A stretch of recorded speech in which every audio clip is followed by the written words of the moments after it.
Now, it's been almost 2 weeks since Christian Eriksen suffered a cardiac arrest during Denmark's opening match of the Euros against Finland. When his heart stopped, he was given CPR on the pitch before a defibrillator was used, which almost certainly saved his life.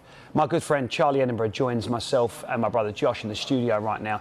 Now, Charlie lost his dad Justin in Edinburgh 2 years ago after he suffered a cardiac arrest at the age of just 49.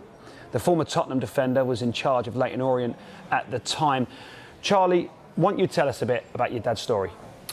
Yeah, well, to be fair, you was with him just the day or so before it happened. At the Champions League final. But yeah, fit 49-year-old man in my eyes and in many people's eyes. He was training in a gym at the time with my mum when he suffered his cardiac arrest, and there wasn't a defibrillator on site, which potentially could have saved his life. He could still be here now if that potentially life-saving piece of equipment was there. But yeah, obviously we've set up the JE3 Foundation in his memory and are looking to roll out some really, really good work. Yeah, now watching events unfold in Copenhagen with Christian Eriksen just a couple of weeks ago, one of my attempts, part of my brain straight away went towards your family, because I can imagine how hard that was to watch, because I know your mum was with your dad when he suffered a cardiac arrest. What was that like for your family, that moment? It was horrific. I was watching it with mum at the time, and it obviously brought a lot of bad memories back to the forefront of our minds. Seeing Eriksen's wife pitchside, all of those horrific images that we all witnessed, it was tough watching. It was tough watching, but I think, as you know, we are a very positive family. We look at positives out of any tragedy. And obviously Christian is alive and he's recovering, and that's the main thing, and we was praying for that from the moment that he hit the floor. So it was very, very tough viewing, but we're glad he's recovering. Yeah, and I mean, your strength inspires me with the fact that so quickly after losing your dad, who I know was your best mate, you set up this incredible course, Justin Edinburgh Free Foundation, JE3 Foundation. Tell us a little bit about it and what you're trying to achieve. Yeah, so obviously when Dad passed away, he'd obviously just achieved a fantastic feat with Leyton Orient and getting him back into the Football League. And I just didn't want him to be forgotten about. I didn't want his legacy to be forgotten about. So we set up the foundation in his name. There's 3 key areas really that we focus on. So firstly, it's the education and training in effective CPR and how to use defibrillators. I think that's a very, very important part of what we do. There's also, obviously, what we are doing is getting defibrillators out into places that aren't equipped with them currently, until hopefully we can push through, which is our main goal, and our third sort of main target of the foundation is to campaign for Justin's Law, which would be a law whereby all UK health and sports facilities are required by law to be equipped with a defibrillator. I think the thing is, with a defibrillator, of course, it can save your life if you had a cardiac arrest. It was almost certainly what saved Christian Eriksen's life. But people don't think about them. I never thought about them before. If you're in a building and someone was to have a cardiac arrest, and the first thought probably isn't, where's the defibrillator? Is there one here? I actually asked a few people in the building today, there is a defibrillator here, but they didn't know that. And unless they see in what you're about to show us in a bit and show us how to use it, that wouldn't be people's first thought, would it? So how important is it that people understand and know the importance of a defibrillator? It's massive. As I said earlier on, that's potentially what would have still had my dad alive and with me today, is that piece of equipment and the importance of it. Effective CPR and obviously early defibrillation from the piece of equipment is life-saving. And as we found with Christian Eriksen, from the moment that he hit the floor, the way the team reacted, the Denmark captain cleared his airways and allowed the medics, as soon as they arrived on site, to perform effective CPR and get an early defibrillation to his heart. And he's going to be here to live and tell the tale. The reverse of that is my dad was in a place where you would expect there to be a defibrillator. There wasn't.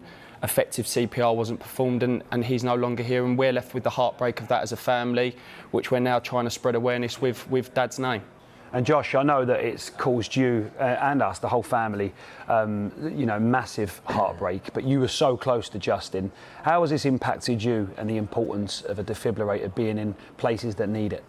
Well, look, firstly, to reiterate what Charlie's saying there, how important it is, because there's no two ways about it, and we've spoken about this many a times. If defibrillators are in places that are needed to be, and everywhere really, because this can happen to anyone at any time, not just in the sporting world, in day-to-day life. So it's such a vital part that we keep stressing this through the JE3 Foundation to make this happen. But Justin was someone that of course I played under, and then I became his last signing at Leyton Orient the day this tragedy took place. And I've probably never recovered myself in terms of when it comes to football, and even just general day to day. It wasn't just a football manager that he was to me. He meant so much to me as a person, in terms of guiding me in my life, not just football as well. And that's how close I was to Justin. He was his mate as well as he was a manager, and for that to happen to me, as well as many other people, is such a shame. But obviously for Charlie's family, if he looks at what happened 2 weeks ago with Christian Eriksen, that is the difference. And it's changed my life like it has many others, and that's why we want to try and stress so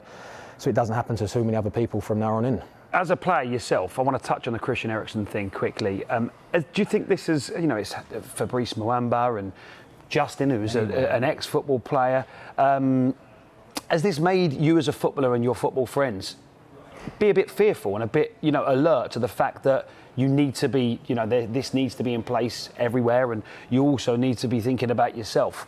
Well, I can certainly speak for myself here, and I'm sure many will reiterate what I'm saying. At the end of the day, we exert ourselves, we take our heart rates and our bodies to our maximum to be the best we can day in, day out. And it does play on my mind. It has done over many years, but certainly after Justin's situation, what happened, it's always been at the forefront of my mind, and to look for a defibrillator, whether that be in a gym, around the football ground and places like that. But we're lucky in the professional game, the majority of the time, or they have to be there, it's also outside of the game and around at grassroots level and other sporting facilities, that we're all human beings, we've all got lives, we've all got families, and of course it does, it plays in your mind. But just that reassurance by having a defibrillator there and someone who knows what they're doing when it comes to CPR just helps you relax and feel reassured that little bit more. And I just think it's so vital moving forward, because it's coming up more and more, please God, not too many more times, but year by year. Yeah, and Christian Eriksen, it was a terribly sad moment. He's still with us, thankfully, and he's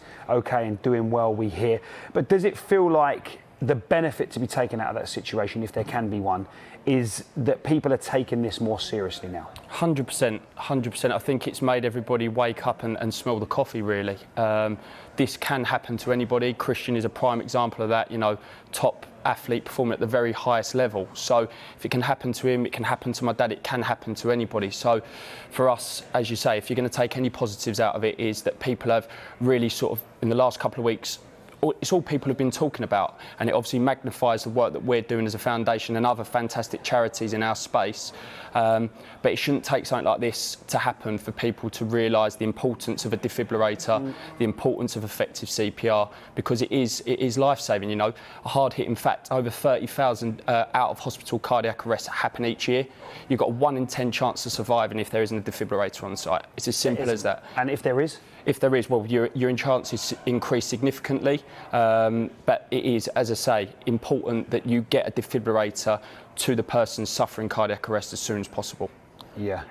Well, look, on the Sky Sports website, you can find a video and article explaining how to do CPR, and now we're going to do a demonstration of how to use a defibrillator. Obviously, it's so important to know how to use CPR properly, Charlie, and that wasn't available for your dad. There was nobody there that knew how to perform it properly.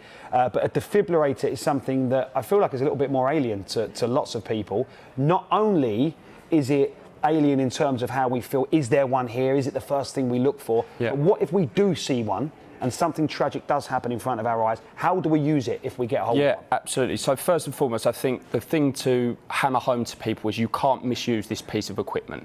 It won't shock somebody if there's a normal rhythm in their heart. So I'll talk you through step by step now. So you'd actually open this up and it talks you through step by step what to do. Adult mode. So you've got adult mode, and then if it's a child, there's a child mode, so you press child mode. Remove all clothing from patient's chest. So at this point, you take the clothing off the person that's on the floor suffering the trauma, so they've got a bare skin. To reveal pads. Pull the red handle, reveals the pads. On pads. So the pads will show you where you need to place the pads. Skin exactly as shown in the pictures. So usually in training we use a mannequin, but for this I'm firmly. going to use my fingers just to obviously, instead of it being on bare skin. So these pads, you'd position them, it shows you where you place them. Do not touch patient. So you don't touch the patient. It's analysing heart rhythm. And it's now analysing the heart to see if there's an irregular or normal rhythm in their heart. Everyone clear. So this Press is- flashing button. So it's asking to press that red flashing button, that means there's no rhythm. Shock delivered. it delivers a shock to their heart. Provide chest compressions to the beat. The heel of So one now hand should be in CPR centre of chest. CPR The would be other hand should performed on top of first to that hand. rhythm that's beating. You need to be Push pumping the down chest. It's literally talking you through step by step what you need to do. It's as simple as that. People shouldn't be scared of this Provide piece of 2 equipment. breaths. So now you would obviously 1. perform. 2. Resume chest compression. So you then carry on just to this beat, that beat. pumping. Push down deep. And it's literally as straightforward as that. And then obviously at this point, it's still analysing the heart. If it needs to shock again, it will say shock again. And then you just press the button. Provide 2 But it's as breaths. simple as that. So it doesn't only talk you through how to use the machine. Once you've delivered the first shock on the patient, it then talks you through how to deliver CPR at the rate, and then when to do the breaths, how many breaths. Exactly that. So ultimately, people that are fearful of picking this piece of equipment up, one, you'll have an ambulance operator on the other end of the phone talking you through what to do. I appreciate it might be a distressing situation, but this there, you don't have to be highly educated to understand the steps that is talking you through. And that piece of equipment there is going to save somebody's life. It's as simple as that.